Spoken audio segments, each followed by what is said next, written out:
Today I'm going to show you guys a bunch of different 3D techniques or concepts or families of moves, and I'm going to try to link them all and make them related so that they kind of fit into one big umbrella. To make anything 3D, you can take it and stretch it out. Let's say we have a normal weave. You'll notice it moves laterally where my hands are, the center of rotation slightly moving. You can exaggerate it and really stretch it sideways like this, and you get this kind of atomic-y feeling weave. Another thing that you can do is take like a butterfly and drag its center of rotation back and forth like this. So just from one wall to the other, and have the walls out as far as they can be, and you get a shape like that. Now this is a really cool shape because it turns directly into those stretched out weaves. You just turn 90 degrees.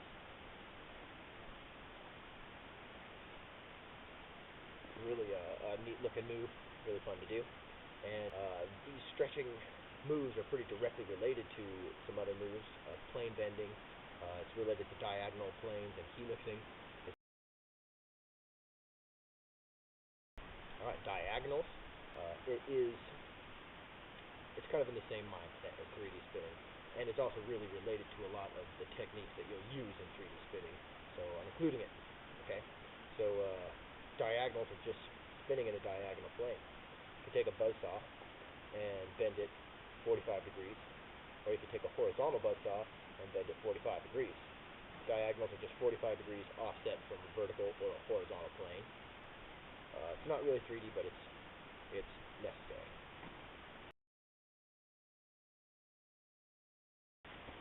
Next thing I want to talk to you about is helixing. It's a super basic idea.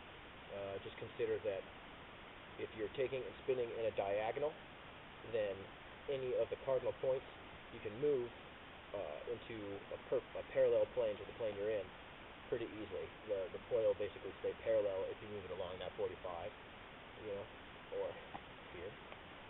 So that it doesn't, because if you have it straight up and down and you move it straight to the side, it immediately goes into that diagonal. See? So you can manipulate it around in these helix-looking spirals while it's at a diagonal like that. You can get this weird like DNA helix strand structure kind of thing going on. Pretty cool looking. And if you want to do these straight up and down, then just consider moving them in diagonals this way. That kind of keeps them in that parallel plane. The next idea is just plane bending, and the idea of plane bending is taking and moving your hand kind of in a unit circle path around the head of the poi at a certain point in the poi's orbit to change the plane that the poi is spinning in. That's just a long way of saying jerking your hand to change the plane. So the reason it has to be moved in a unit circle path at a specific point is because anywhere along this orbit of the poi, when you move your hand, it's going to determine which plane it goes into and which direction you move your hand. It's going to determine which plane it goes into. And so there's a fuck ton of possibilities. One of the things that I'd like to talk to you about things like plane shifting and unicursal stuff, things like that.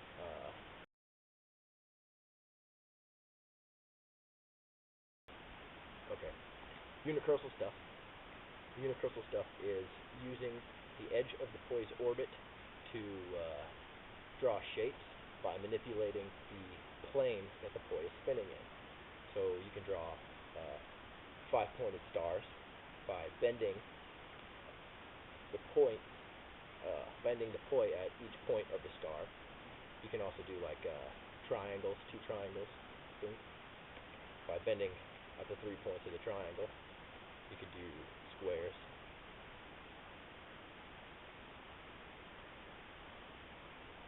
And there's a whole bunch of things. I mean, so the idea of plane shifting is taking whatever shape you're displaying on your wall or whatever and moving your plane so that you can present that shape to another audience on a different side. with the bending, you can just take it and bend both of your planes to be presenting a different audience. Or you could take, like, here and bend both planes this way and be presenting a different audience. You can also shift using pendulums, because the pendulum has a 0 point right at the top on either side. So right when it's at that 0 point, you can move the center of rotation and shift the plane. It feels a lot like doing a plane bend, but letting it fall back when you get to that bend point. A bend would actually carry it over. A pendulum, you just move your hand, and it falls back in. Because you can use the stall's 0 point to redirect in any direction you want. So you could be stalling down and move here, or you could be stalling down, move this way, or you could be stalling up and move this way. You could be stalling directly to the side and shift your planes that way. Slide there, shift that way. As long as you have a 0 point, you can move your center of rotation to shift your plane. So to me, a break is two 0 points, two pairs of 0 points, both pulleys stalling at a 0 point, linked up. So that would be something like side there and then into quarter time, or from here to here into quarter time, from here to here into same time, whatever, as long as there's two 0 points linked up.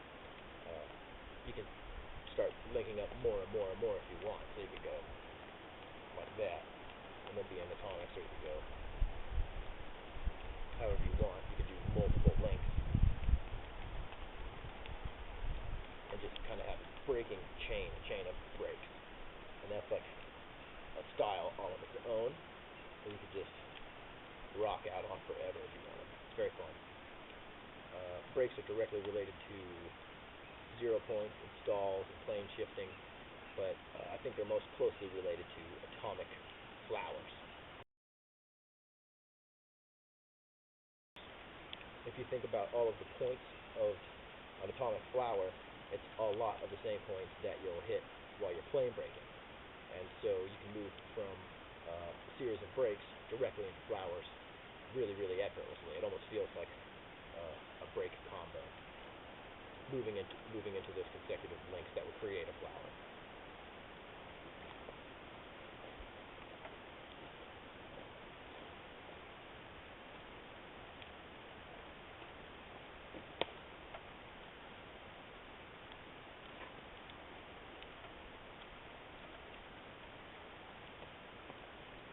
Any flower you want.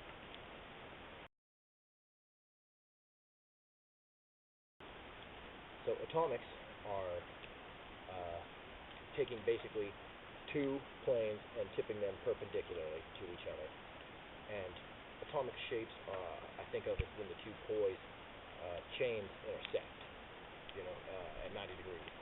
So however you manipulate that intersecting 90-degree thing around your body, as long as they're crossing, then I think that is my version of an atomic shape. That's what I think of. You can shift it to be of whatever kind of orientation you want. Related directly to the flowers, which is directly related to the breaks, which is directly related to plane shifting, which is directly related to bending, which is directly related to the Arashi stuff, which has a lot of diagonals, which is related to stretching. See, it's all connected, and it's very fun. And I hope that helped you guys explore the world of 3D, but I'm getting cold.